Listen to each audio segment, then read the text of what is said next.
குர்மீத் ராம் ரஹீம் என்கிற ஒரு பாலியல் குற்றவாளிக்கு, ஒரு கொலைகாரனுக்கு, அந்த பாலியல் குற்றத்தை எழுதிய ஜேர்னலிஸ்டை, பத்திரிகையாளரை கொலை செய்தவனுக்கு தொடர்ச்சியாக பெயில் வழங்குகிற இந்த நீதிமன்றம் தான் ஷர்ஜில் இமாமுக்கும் உமர் காலித்தும் அவங்களோட இருந்த கொஞ்சம் பேரை வெளியில விட்டுருக்கான், கொஞ்சம் பேருக்கு பெயில் கொடுக்குறான். கொடுத்துட்டு அவன் என்ன சொல்றான்னா 12 கண்டிஷன் போடுறான். சூரிட்டி 2 லட்சம் ரூபா, டெல்லியை விட்டு வெளியே போகக்கூடாது, சோசியல் மீடியால தப்பான போஸ்ட் போடக்கூடாதுன்னு சொன்னா புரிந்து கொள்ள முடிகிறது. எந்த போஸ்டும் சோசியல் மீடியால போடக்கூடாது. சமூக வலைத்தளத்தில் நல்ல பையனா நடந்துக்கணும்.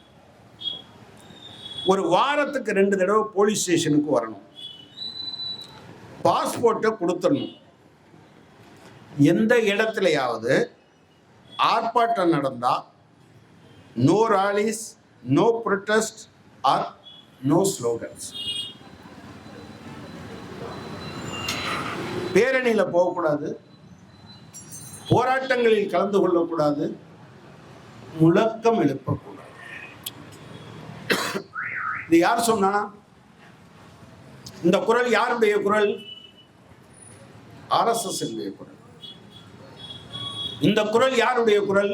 மோடியின் குரல். ஆனா இது யார் வாயில வந்தது? நீதிமன்றத்தின் வாயில் இருந்து வருகிறது. எனவேதான் சொல்கிறோம், நீதி கேட்டு கண்ணகி நீதி கேட்டு எங்க போகல. அப்பெல்லாம் மன்னர்கள் தான் நீதி வழங்கினாங்க. ஆனா இவ அரசன் என்ன சொன்னா? தேரா மன்னா செப்புவது உடையேன் என்று பேசுகிற அடுத்த நிமிடம் அவள் நீதி கேட்டது மக்களிடம். எனவே உமர் காலித்துக்கும் ஷர்ஜில் இமாமுக்கும் நாம் இன்றைக்கு நீதி கேட்பது என்பது இந்தியா தன்னுடைய மனச்சாட்சியை இழந்துவிட்டு நிற்கிற நீதிமன்றங்களை நோக்கி சாதாரணமான மக்கள் தங்கள் குரலை எழுப்ப வேண்டும் என்பதற்காகத்தான் இதை பேசுகிறோம்.